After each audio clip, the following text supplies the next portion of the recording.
जय माँ इंद्राक्षी, जय अम्बे। इंद्राक्षी धाम में दर्शकों आप सभी का हम हार्दिक स्वागत करते हैं। आज के दिन जिन जातकों का जन्मदिवस है, मैरिज एनिवर्सरी है, उन सभी को हमारी तरफ से बहुत बहुत शुभकामनाएं। जीवन में सांप सीढ़ी का खेल अनेकों लोगों के साथ चलता है। मतलब धीरे धीरे प्रयास करते हैं किसी जीवन को अच्छा बनाने के लिए, लेकिन वो प्रयास बार बार निष्फल हो जाता है।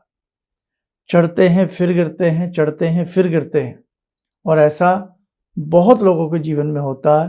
उसका कारण क्या है, आज सारी चर्चा इस संग में हम आपसे करने वाले हैं। कहीं आपके संग भी ऐसा तो नहीं हो रहा है कि आप बार बार ऊंचाई छूने का प्रयास करते हैं, किसी लक्ष्य को पाने का प्रयास करते हैं, और वो लक्ष्य आते आते आपके हाथ से छूट जाता है।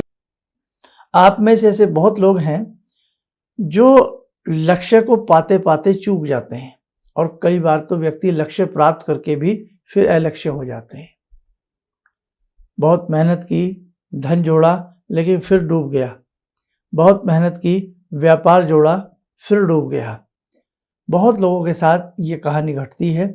जैसे हम सांप सीढ़ी खेलते होते थे बचपन में, आप याद करिए, दाना गोटी गोटी गोटी गोटी चल चल करके 99 पर आकर के हमारी वो गोटी रुकती थी और हम फिर लुढ़क करके बिल्कुल 0 पर आ जाते थे। सांप डस लेता था।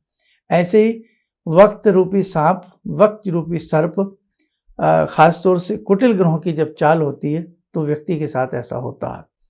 आपके हाथ की रेखाएं, हाथ की रेखाओं में आप माने न माने, यहाँ मध्य से एक रेखा प्रारंभ होती है। सबके मध्य से भी नहीं होती, नीचे से होती है, किसी के थोड़ा नीचे से ऊपर, और किसी के मध्य से, और किसी के मध्य से ऊपर से एक रेखा प्रारंभ होती है, जिसको हम भाग्य रेखा कहते हैं, जिसको हम फेट लाइन कहते हैं, शनि रेखा कहते हैं। अगर ये दोनों ही हाथों में रेखा कई स्थानों पर डिवाइडेड हो, एक हाथ में हो ही ना, एक हाथ में हो, तो वो अनेकों मार्गों में डिवाइडेड हो, बटी हुई हो, कटी हुई हो, ऐसे व्यक्ति के जीवन में सांप सीढ़ी का खेल खेलेगा ही खेलेगा। एक ऐसा भी व्यक्ति होता है जिसकी हथेली में खास तौर से शुभ पर्वतों के ऊपर, जैसे बृहस्पति शुभ पर्वत है, आपका सूर्य शुभ पर्वत है, आपके क्या कहते हैं, ये बुध शुभ पर्वत है, और बुध के साथ साथ जो हथेली के मध्य में कुबेर स्थल होता है, ये आपका शुभ होता है। हाथ की हम बात कर रहे हैं, तो हथेली में जो शुभ पर्वत हैं वहाँ पर एक कुंदुक का चिन्ह हो, या वहाँ पर ग्रिल बनी हो और दाग धब्बों के साथ बनी हो, ऐसी स्थिति में भी उस व्यक्ति के साथ ये स्थिति आएगी। चाहे वो विद्यार्थी हो, विद्या पाते पाते चूकेगा, एग्जाम देते देते चूकेगा, 1 नंबर से, आधा नंबर से। व्यापारी व्यापार में बहुत सारे चेंज करेगा, और जब लगेगा प्रगति होगी, अब मेरा कल्याण होगा, और तभी डूब जाएगा, समझ में नहीं आएगा क्या करना चाहिए। ऐसे बहुत लोग हैं जो किसी विशेष कार्य के लिए जीवन का लक्ष्य रखते हैं, लेकिन जैसे ही वो विशेष कार्य की सुंदर घड़ी आती है, वो सुंदर घड़ी उनके हाथों से छिन जाती है। देखो, इसमें 2 बातें हैं। हाथ की रेखाएं तो हैं ही हैं, लेकिन कहीं ना कहीं प्रारब्ध भी कार्य करता है। कहीं ना कहीं जो जीवन में हमने जैसे कर्म किए हैं वो भी कार्य करते हैं।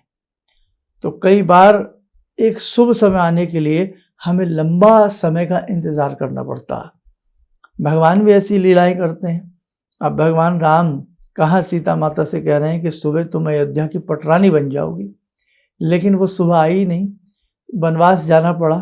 14 वर्ष लग गए उस घड़ी में दोबारा आने के लिए। तो कहने का मतलब कि जीवन है, भगवान की तो खैर लीलाएं हैं, उनकी लीलाएं तो अपरंपार हैं, लेकिन एक कहावत है कि कई बार कोई चीज़ हाथ से ऐसी निकल जाती है कि न जाने कितने वर्ष लग जाते हैं उसे दोबारा से आने में, और कई बार तो वो चीज़ आ ही नहीं पाती है। इसलिए मेरे साथ को, बार बार आप चूकते हो तो आप देखिए कहीं आपकी हथेली में मुख्य ग्रहों के ऊपर कुंदुक का चिन्ह तो नहीं है, कहीं आपकी ये फेट लाइन कई स्थानों पर डिवाइडेड तो नहीं है, बार बार इसको कोई द्विरेखा काटती तो नहीं है, कहीं आपके चंद्रमा पर बहुत सारे द्वीप, खंडित द्वीप तो नहीं बने हैं। तो ये चीज़ आप देखिए। और जो लोग इस पीड़ा से परेशान हैं कि बस मेरा ये काम बहुत लंबे समय से अटका पड़ा है, रुका पड़ा है, या बार बार सांप सीढ़ी का खेल मेरे साथ खेल रहा है, बार बार जीतता हूँ फिर हार जाता हूँ, जीतता हूँ फिर हार जाता हूँ। ऐसा राजयोग में भी होता है कि कई बार सत्ता आपको मिलती है और सत्ता फिर छिन जाती है, सत्ता मिलती है फिर छिन जाती है। ऐसी स्थिति में आप किसी विद्वान को अपने हाथ की रेखा दिखाइए, वो आपको जो उपाय बताएं, आपको क्या जड़ी धारण करना चाहिए, क्या अनुष्ठान करना चाहिए, क्या दान करना चाहिए, जब आप करोगे तो आपको विजय जरूर मिलेगी। ये है आपके हाथों में, इसका निवारण भी है, लेकिन सबकी तकदीर अलग अलग होती है, सबके हाथ की रेखाएं अलग अलग होती हैं, इसलिए वो देखनी पड़ती हैं। ठीक है, तो आइए जगजननी से प्रार्थना करते हैं कि हे भगवती, आपकी कृपा से समस्त हमारे साधकों का कल्याण हो।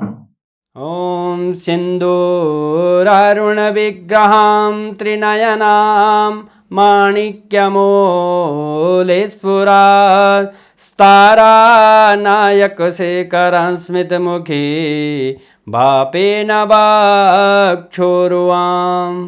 पाणिभ्यामलपूर्णरत्नचषकां रत्नोत्परां बिभ्रति सौम्यां रत्नघटस्थरक्तचरणां ध्यायेत्परां अम्बिकां खड्गं चक्रगदेषु चापपरिगान् शूलम्बुशुण्डिं शिरा शङ्खं संदधतीं करे स्त्रीनयनां सर्वाङ्गभूषावृतां नीलासमद्युतिमास्य पाददशकां सेवे महाकालिकां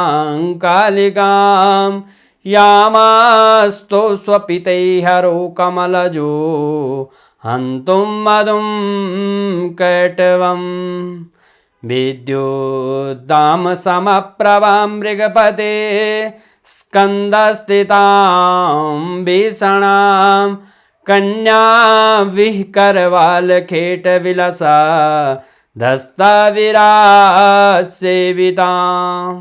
हस्तैश्चक्रगदाशिखेटविशिखां चापं गुणं तर्जनीं विप्राणामलिलात्मिकां शशिधरां दुर्गां त्रिनेत्रां भजे।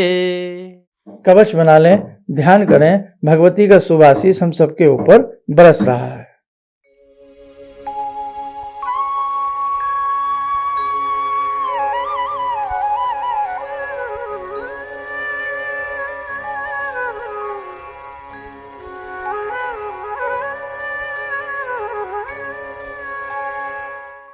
ओम बोलते हुए नेत्र खोलें, सामान्य हो जाए। देखो साधकों, जिस प्रकार से हमने आपको बताया कि जब भी जीवन में इस प्रकार का कठिन समय हो तो अपने हाथ की रेखाएं दिखाइए। आप कुंडली दिखाने की उतनी आवश्यकता नहीं है, हाथ की रेखाएं भी दिखाएंगे तो बहुत सारी चीजें विद्वान व्यक्तियों को, मर्मज्ञ व्यक्ति को समझ में आ जाती है। क्यों?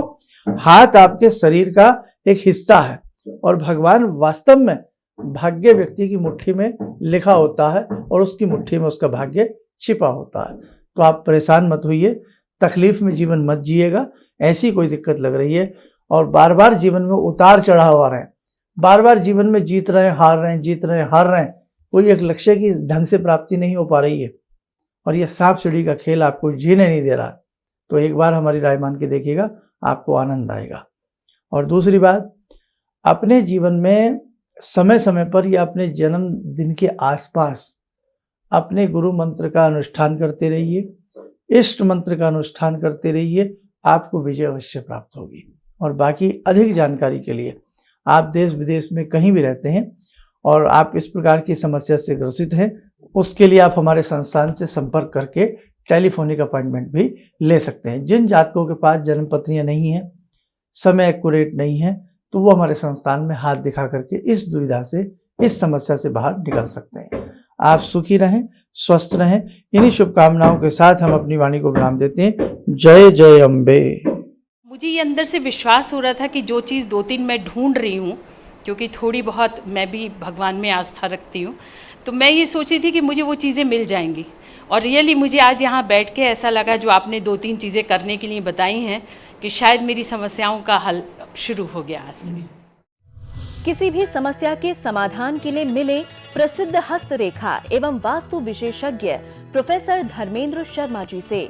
नोट: शिविर में भाग लेने हेतु एवं व्यक्तिगत रूप से मिलने के लिए कॉल करने का समय सुबह 10 बजे से शाम 6 बजे तक।